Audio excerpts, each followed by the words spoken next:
Hello বন্ধুরা, আবার চলে এসেছি পারফেক্ট কাউনের নতুন এপিসোড 8 নিয়ে। চল এপিসোড শুরু করি। হেজুর কাশি উঠে সে আবছা দেখতে শুরু করে হঠাৎ অজ্ঞান হয়ে পড়ে। ইয়ান তাকে জড়িয়ে ধরে, আয়রাং কিংকে ভিতরে নিয়ে যেতে বলে আর ডাক্তার ডাকতে বলে, কিন্তু ইয়ান বারণ করে দেয় আর রেগে বলে, আমরা এক্ষুনি প্যালেস থেকে যাব, আর কেউ যদি আমায় আটকানোর চেষ্টা করেছে তাহলে ভালো হবে না। চইকে বলে, হেজুর বাবাকে খবর দাও। চই তাড়াতাড়ি সেখান থেকে চলে যায়। ইয়ান হেজুকে কোলে করে নিয়ে দৌড়াতে দৌড়াতে গাড়িতে আসে। মিডিয়া জানতে চায় হেজুর কি হয়েছে। ইয়ান চইকে বলে, যত সম্ভব তাড়াতাড়ি হসপিটালে চলো। সিয়ং উন নিউজে দেখে শক হয়। মিনহু তার অ্যাসিস্ট্যান্টকে বলে, দেখো যাতে কোনো সময় নষ্ট না করে প্রিন্সের গাড়ি হসপিটালে পৌঁছাতে পারে। মিডিয়াদের বলো, দিনের শেষে আমরা স্টেটমেন্ট রিলিজ করব, আর দেখো হসপিটালে যাতে কোনো ভিড় না হয়। পকেট থেকে একটা মালা বের করে আর তার রাগ কন্ট্রোল করার চেষ্টা করে। পরের সিনে দেখি ডাক্তাররা হেজুর চিকিৎসা করছে। ইয়ান সেখানেই দাঁড়িয়ে সব দেখে। হেজুর অবস্থা ক্রিটিক্যাল। কিম হেজিয়ংকে বলে, তুমি কি এক্ষুনি হসপিটালে যাবে? আমরাও যাব। কিন্তু হেজিয়ং বলে, আমরা সবাই এখানেই থাকবো। আজকে যা কিছু হেজু পড়েছে খেয়েছে সব কিছুর উপর লক্ষ্য রাখবো বলে সে লিরামের দিকে তাকায়, যাকে খুব নার্ভাস লাগে। হেজু রাগে তার দিকে তাকায়। ইয়ানকে দেখে রুমের বাইরে অপেক্ষা করছে। তখন সেখানে হিয়ন গুক তার পরিবারের সঙ্গে আসে। হিয়ান গুক জিজ্ঞাসা করে কি করে হলো। তখনই ডাক্তার বাইরে এসে বলে, তাকে হার্টের ওষুধের ওভারডোজ দেওয়া হয়েছে, সময় মতন ট্রিটমেন্ট হয়েছে, না হলে মারাত্মক কিছু হতে পারতো। দা ইয়ং বলে, সে তো ঠিক আছে। ডাক্তার হ্যাঁ বলে চলে যায়। হিয়ান গুক ভীষণ রাগে আর ইয়ানকে একটা জোরে চড় মারে। গার্ডরা হিয়ান গুকের দিকে আসলে ইয়ান তাদের আটকিয়ে দেয়। হিয়ান গুক বলে, আশা করি তুমি এর বিচার করবে। ইয়ান বলে, আমি কাউকেই ছাড়বো না যারা এর সাথে জড়িত। আয়রাংকে দেখি খুব টেনশন করছে। কোর্ট লেডি আসে, বলে হেজুকে ওষুধের ওভারডোজ দেওয়া হয়েছে। শুনে আয়রাং শক। মিনহু রেগে বলে, ইয়ান এখন কোথায়? তাকে এক্ষুনি আমার কাছে নিয়ে আসো। ইয়ান তখন সেখানে আসে। মিনহু রেগে বলে, তুমি তাকে প্রোটেক্ট করতে ফেল হয়েছো, তুমি তাকে একদিনও প্রোটেক্ট করতে পারলে না। ইয়ান বলে, এই জন্য আমি এখানে এসেছি, আমি চাই তুমি এর তদন্ত করো। কাউকে ছাড়বে না, এমনকি রাজ পরিবারের কাউকেই নয়। মিনহু বলে, তুমি জানো তুমি কি বলছো? ইয়ান বলে, আমি জানি, আর আমি তোমার পারমিশন দিচ্ছি ইনভেস্টিগেট করার জন্য। পরে মিনহুকে দেখি আয়রাঙ্গের সঙ্গে কথা বলছে। আয়রাং রেগে বলে, তুমি জানো তুমি কি বলছো? এতে ক্রাউনের ডিগনিটি নষ্ট হতে পারে। মিনহু বলে, আমি ক্রাউনের ডিগনিটি আর কিং এর সেফটির জন্য এই ইনভেস্টিগেশন করতে চাই। ইয়ান পারমিশন দিয়েছে। আয়রাং রেগে বলে, সে কে হয় পারমিশন দেওয়ার? সে কিং নয়। মিনহু তাকে সহযোগিতা করার কথা বলে। আয়রাং এর ভীষণ রাগ হয়। পরের সিনে মিনহুকে দেখি মিডিয়ার সামনে আর আজকের ইনসিডেন্সের জন্য ক্ষমা চায় আর বলে গ্র্যান্ড প্রিন্সেসের হেলথ ইস্যুর জন্য তাকে হসপিটালে অ্যাডমিট করা হয়েছে, তার ট্রিটমেন্ট চলছে, ট্রিটমেন্টে সে রেসপন্ডও করছে। আর গ্র্যান্ড প্রিন্স অনুমতি দিয়েছে ইনভেস্টিগেশন করার জন্য, একটি টিমও তৈরি করা হয়েছে। হসপিটালে বসে তাইজু, চোই, দা ইয়ং এইসব নিউজে দেখে। অন্যদিকে মেয়েদের আর হেজিয়ংকে ইনভেস্টিগেশনের জন্য পুলিশ স্টেশনে নিয়ে আসা হয়। ইনভেস্টিগেটররা একে একে করে সবাইকে প্রশ্ন করে, সবাই নির্ভয়ে উত্তর দেয়। কিন্তু যখন লি রামের পালা হয় তাকে দেখে নার্ভাস লাগে। তাইজু বলে, পিএম এত স্কেরি হতে পারে আমি জানতাম না। দা ইয়াং বলে, এটাই প্রথমবার ক্রাউনের ওপর ইনভেস্টিগেশন হতে চলেছে, তাই না? চই হ্যাঁ বলে আর বলে, তোমরা বাড়ি যাবে না? তাইজু বলে, বাবা বলেছে তা হেজুয়ের জ্ঞান না ফেরা পর্যন্ত আমরা এখানেই থাকতে। তখনই হেজুয়ের জ্ঞান ফিরে। ইয়ানকে তার মায়ের অস্থির সামনে দেখি। তার পুরনো কথা মনে পড়ে, যখন তার বাবা তাকে চড় মেরেছিল। হেড মেড এসে বলে হেজুর জ্ঞান ফিরেছে। শুনে ইয়ান দৌড়াতে দৌড়াতে হসপিটালে আসে। হেজুকে দেখে, তার কাছে গিয়ে গিয়ে তাকে শক্ত করে জড়িয়ে ধরে আর বলে, তুমি ঠিক আছে তো? হেজু ইয়ানকে কান্না করতে দেখে অবাক। ইয়ান বলে, আমি ভেবেছিলাম আমি তোমাকেও হারিয়ে ফেলেছি। আর চোখের জল পড়তে থাকে। হেজু বলে, আমি ঠিক আছি। আর জিজ্ঞাসা করে সে কিভাবে অজ্ঞান হয়ে পড়েছিল। তখন মিনহু সেখানে আসে পুলিশদের নিয়ে ইয়ানকে ইনভেস্টিগেশনের জন্য নিয়ে যেতে। ইয়ান বাইরে আসে, চইকে বলে, তুমি এখানেই থাকো, হেজুর পাশে সব সময় তাকে চোখে চোখে রাখবে, একা ছাড়বে না বলে সেখান থেকে চলে যায়। মিনহু হেজুকে ইনসিডেন্সের ব্যাপারে সব বলে। হেজু বলে, কিন্তু আমি কোনো মেডিসিন নেইনি। মিনহু বলে, চিন্তা করো না, ইনভেস্টিগেশন চলছে। হেজু বলে, ইয়ান কোনো মেডিসিন নাই, তাকে এসে চেক করেছে। হেজু চিন্তা হয় কেউ ইয়ানকে ফাঁসানোর চেষ্টা করছে। পরের সিনে ইয়ানকে পুলিশ স্টেশনে দেখি। পুলিশ জিজ্ঞাসা করে হেজুর আগে কখনো অজ্ঞান হয়েছে কিনা। ইয়ান না বলে। পুলিশ আরো বলে তার কোনো অ্যালার্জি বা অন্য কোনো অসুখ আছে কিনা। ইয়ান বলে, তুমি তো হেজুর মেডিকেল রিপোর্টটা দেখেছো, তাহলে এসব প্রশ্ন করার মানে কি? তখন পুলিশ তাকে একটা রিপোর্ট দেখায়, বলে, তুমি কি এই ওষুধটা চেনো? ইয়ান হ্যাঁ বলে। বলে, আমি মাঝে মাঝে এই ওষুধটা নেই। অন্যদিকে হেজু রেগে বলে, তুমি কি চেক করেছো কিনা? মিনহু কিছু বলে না। হেজু বলে, আমার বড় ভুল হয়েছে। ফার্স্টে সিন দেখায় হেজু রিচুয়ালস পালন করার সময় একটা সময় পড়ে যায় আর তাদের ড্রিঙ্কস পাল্টিয়ে যায়।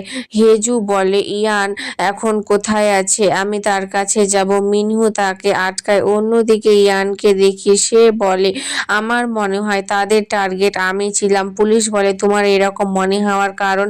ইয়ান বলে, হেজু নর্মালি কোনো ওষুধ খায় না, তাই সে বেঁচে গিয়েছে। যদি তার জায়গায় আমি ওই ড্রিঙ্কটা খেতাম তাহলে আমি মারা যেতাম। হেজু ইয়ানের কাছে যেতে চাইলে চই তাকে আটকায়, বলে, ইয়ান বলেছে তার সেফটি প্রথমে। মিনহু বলে, তুমি এখানেই থাকো, আমি ইয়ানের কাছে যাচ্ছি। আয়রানকে দেখি পিয়ানো বাজাচ্ছে। কোডলজি আসে, বলে ইয়ানকে জিজ্ঞাসাবাদের জন্য পুলিশ স্টেশনে নিয়ে যাওয়া হয়েছে আর তার প্রাইভেট ভিলাতেও তালাশি চালানো হচ্ছে।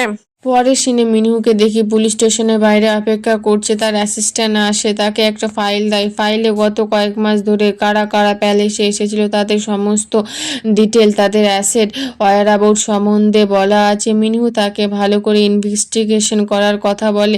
তখন সেখানে ইয়ান আসে। মিনহু বলে, তোমার এখন প্যালেসে যাওয়া উচিত। ইয়ান বলে, আমার স্ত্রী এখনো হসপিটালে।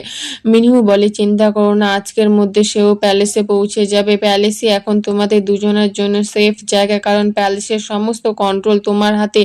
আর চিন্তা করো না, এই দিকটা আমি সামলিয়ে নিব। ইয়ান প্যালেসে আসে, হেড লেডিকে হেজুর জন্য রুম রেডি করতে বলে আর বলে সেও সেখানেই থাকবে আর তার জন্য নতুন গার্ডও নিয়োগ করার কথা বলে। হেজুকে দেখি হসপিটাল বেডে। ইয়ানকে কল করে, বলে, তুমি ঠিক আছো তো? মিনহু তোমার সঙ্গে আছে তো? ইয়ান বলে, না। হেজু বলে, তুমি কেন চইকে তোমার সঙ্গে নিয়ে যাওনি? ইয়ান বলে, প্যালেসে এসো বলে ফোন কেটে দেয়। দায়ংকে দেখি হেজুর সঙ্গে দেখা করতে এসেছে। হেজু বলে, তুমি এখানে কি করছো? দায়ং বলে, শুনলাম তোমার ডিসচার্জ হয়েছে, তাই দেখা করতে এলাম। হেজু তার দিকে তাকায়। দায়ং বলে, আচ্ছা, বাবা আমায় বলেছে আসতে। অলসো ইয়ানও তোমাকে সাহায্য করার কথা বলে যে। পরে দায়ং বলে, তুমি অসুস্থ হওয়া সত্ত্বেও তোমাকে এত সুন্দর দেখাচ্ছে কি করে? হেজু চইর দিকে তাকায়, বলে, আমায় কি সত্যি প্রিটি লাগছে? হেজু বলে, আজকেও আমাকে প্রিটি দেখতে হতো। দায়ংয়ের কাছ থেকে ফাউন্ডেশন নিয়ে তার ফেসে অ্যাপ্লাই করতে থাকে। দায়ং জিজ্ঞাসা করে, কি করছো? হেজু বলে, হোল কান্ট্রি আমাকে অজ্ঞান হতে দেখেছে, আমি ডিসচার্জের সময় প্রিটি দেখতে পারি না। দায়ং তাকে হেল্প করে। হেজু বাইরে আসে, সমস্ত মিডিয়া তাকে ছেঁকে ধরে। হেজু দুর্বল হওয়ার অভিনয় করে গাড়িতে উঠে পড়ে। অন্যদিকে জিয়ং তার পিআর টিমের সঙ্গে হেজুকে নিয়ে আর্টিকেল লেখে যাতে পাবলিকদের সিম্পেথি পাওয়া যায়। এই আর্টিকেল দেখে পাবলিকরা কিং আর কুইন মাদারের নিন্দা করতে শুরু করে। আয়রাংও সেটা দেখে আর হাসে। তখন সেখানে কোড লেডি আসে এ মাসের স্কেডিউল নিয়ে আর বলে, হেজু হয়তো তার ডিউটি এখনই নিতে পারবে না কেউ, কারণ সে এক্ষুনি হসপিটাল থেকে ডিসচার্জ হয়ে আসছে।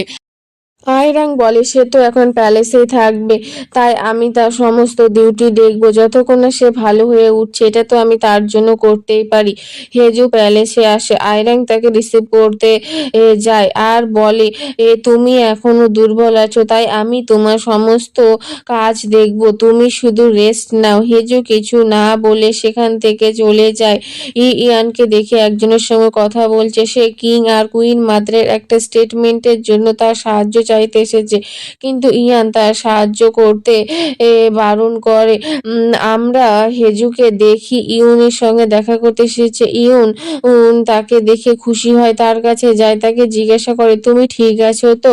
হেজু হ্যাঁ বলে। ইয়ান বলে শুনলাম প্যালেসে পুলিশ এসেছে। হেজু বলে চিন্তার কোনো বিষয় নেই, তারা আসছে শুধু এটা জানার জন্য যে আমি কিভাবে অজ্ঞান হয়ে পড়েছিলাম। তখনই সেখানে ইয়ান আসে। ইউন তাকে দেখে খুশি হয়ে তার কাছে দৌড়ে যায়, কিন্তু ইয়ান তার সঙ্গে আগের মতন ব্যবহার করে না, তাকে কোল্ডলি গ্রিট করে। হেজুও তার নোটিস করে। হেজিয়ংকে দেখি প্যালেসে আসে চুই, তাকে দেখে খুশি হয় আর বলে এখন থেকে তুমি গ্র্যান্ড প্রিন্সের অফিসে কাজ করবে। হে জিয়ং হ্যাঁ বলে আর দা ইয়ংকে থ্যাংক ইউ বলে হেজুকে এখানে নিয়ে আসার জন্য। হেজুকে দেখি চুপচাপ বসে আছে, তার হেলথ চেকের জন্য মেশিন লাগানো হচ্ছে। ইয়ানকে দেখি হেডমেটকে অর্ডার দিচ্ছে, বলে দেখো যাতে আমার ওয়াইফের কোনো অসুবিধা না হয়, আর এখানে আমি যাদের অনুমতি দিব তারাই আসতে পারবে। বারবার সে আমার ওয়াইফ করছে।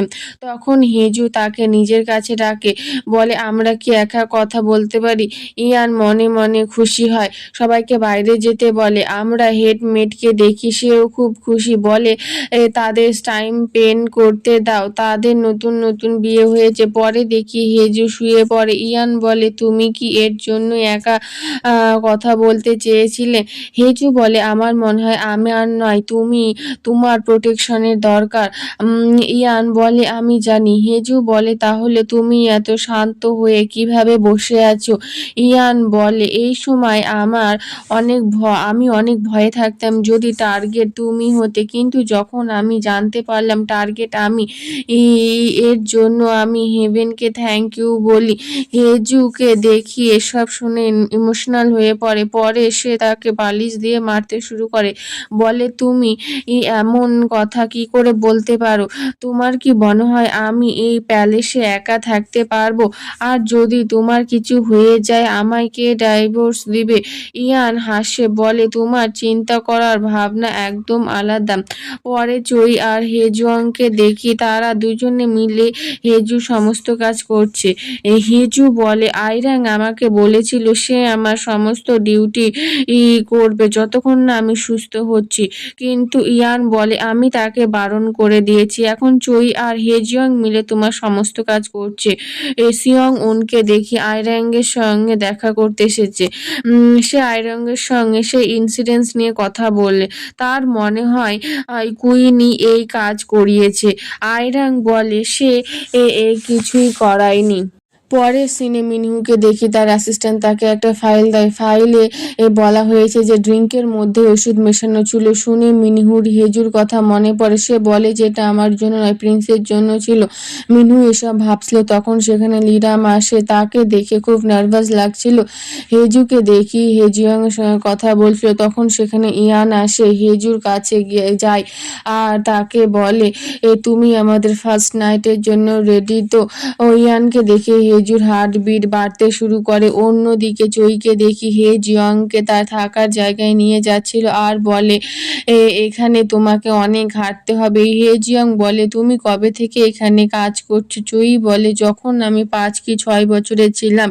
সে বলে আমি অনাথ, কেউ আমাকে প্যালেসের বাইরে রেখে চলে গেছিল। হে জিয়ং তাকে সরি বলে। চই বলে কেন? আমি তো অনেক লাকি, কেউ আমাকে গ্র্যান্ড প্রিন্সের ঘরের বাইরে রেখে গিয়েছিল। আমি তার কাছ থেকে অনেক ভালোবাসা পেয়েছি বলে সে যেতে শুরু করে। হেজিয়ং তাকে দেখে আর তার জন্য কিছু ফিল করতে শুরু করে। সে বলে আমি এসব কি ভাবছি। পরের সিনে হেজুকে আর ইয়ানকে দেখি একই বেডে ঘুমিয়ে আছে। হেজু বলে তুমি কি সোফায় ঘুমাতে পারো না? ইয়ান না বলে। হেজু তাদের মাঝে একটা বালিশ রাখে কিন্তু ইয়ান তা সরিয়ে দেয়, তাকে কাছে টেনে নেয়। কিছুক্ষণ হেজু কিছু বলে না, পরে বলে আমি কি এই মেশিনটা বন্ধ করে দেব? ইয়ান বলে না। হেজু বলে কিন্তু এ থেকে জোরে জোরে আওয়াজ আসছে। ইয়ান বলে আওয়াজ হতে দাও, এটা শুনে আমি নিশ্চিত যে তুমি এখনো বেঁচে আছো। হেজু তাকে দেখে আর তাকে কিস করে। ইয়ানও তার কপালে কিস করে আর তাকে জড়িয়ে ধরে শুয়ে পড়ে। পরের দিন হেজু নিজের কাজ করছিল, তখন হেজিয়ংকে ডাকে কিন্তু চই সেখানে আসে। চই বলে আজকে আমি তোমার হেল্প করব। হেজিয়ং নয়। হেজু বলে হেজিয়ং কোথায় আছে? তুমি তার সঙ্গে কি করেছো? আমরা হেজিয়ংকে দেখি ইয়ানের কাছে তাকে সাহায্য করছে। হেজিয়ং তাদের আজকে স্কেডিউল বলে তাদের রয়্যাল স্কুলে যেতে হবে, সেখানে স্টুডেন্টদের স্কলারশিপ দেওয়া হবে আর মিনিহো সেখানে থাকবে, তাদের পিচ দিবে। হেজুকে দেখি নেকলেস চেক করে। চই বলে সেখানে তোমাকে প্রিন্সের পিছনে থাকতে হবে। এটা শুনে হেজু মুখ বানাতে শুরু করে। চই বলে এই তো এই রকম মুখ তুমি সেখানে বানাবে না, মুখে সবসময় হাসি রাখবে, ওখানে অনেক ক্যামেরা থাকবে, ওখানে তুমি কোনো রকম পোজ করবে না, শুধু হ্যালো বলবে। ইয়ান আর হেজিয়ং সেখানে আসে। হেজু ইয়ানকে দেখে বলে তুমি এটা পরে সেখানে যাবে, একদম বেকার লাগছে। চই হেজুর তারিফ করে, দুজনে সে চলে যায়। পরে ইয়ান হেজিয়ংকে জিজ্ঞাসা করে আমায় কি সত্যি এ ড্রেসে খারাপ লাগছে? পরের সিনে দেখি তারা রয়্যাল স্কুলে এসেছে। ইয়ান তার ড্রেসও চেঞ্জ করেছে। হেজু তার পোজ দিতে শুরু করে যা চই বারণ করেছিল। পরে তাদের ভিতরে দেখি হেজিয়ং বলে মিনহুর আসতে একটু দেরি হবে। হেজু বলে উপা। ইয়ান বলে তাকে তুমি ও নামে ডাকবে না। হেজু বলে তাহলে কি বলে ডাকবো? ইয়ান বলে তাকে প্রাইম মিনিস্টার বলে ডাকবে। হেজিয়ং বলে তাহলে তুমি অ্যাঙ্কারিং করো, এটা তোমার ইমেজের জন্য ভালো হবে। পরে হেজুকে দেখি স্পিচ দেয়, বলে আমি আগে এখানে পড়তাম। আরো ফানি ফানি কথা বলতে শুরু করে, সবাই হাসে। ইয়ান হেজিয়ং চই পাশে দাঁড়িয়ে তাকে দেখছিল। হেজিয়ং এর ফোনে কল আসে, সে চলে যায়। পরে চইকে দেখি ফোনে কিছু দেখে, ইয়ানকে দেখায়। অন্যদিকে কোর্ট লেডি তাড়াতাড়ি ইয়ারাঙ্গের কাছে আসে আর বলে কিছু একটা হয়েছে। মিনহু সেখানে আসে, তখন দেখি সবার ফোনে মেসেজ ঢুকতে থাকে। হঠাৎ মিডিয়া সেখানে চলে আসে, কেউ তাদের ম্যারেজ কন্ট্রাক্ট লিক করে দিয়েছে। মিডিয়া নানান রকম প্রশ্ন করতে শুরু করে। হেজু নার্ভাস হয়ে পড়ে, ভয় পায়, বুঝতে পারে না সে কি করবে। ইয়ান তখন তার সামনে এসে দাঁড়ায় আর বলে শুধু আমাকে দেখো। হেজু একটু শান্ত হলে সে হেজুর হাত ধরে তাকে সেখান থেকে নিয়ে যায়। আর এখানে আমাদের এপিসোড এন্ড হয়ে যায়। ভিডিওটা কেমন লাগলো কমেন্টে জানিও আর পরের এপিসোড দেখার জন্য চ্যানেলটি সাবস্ক্রাইব করে নিও।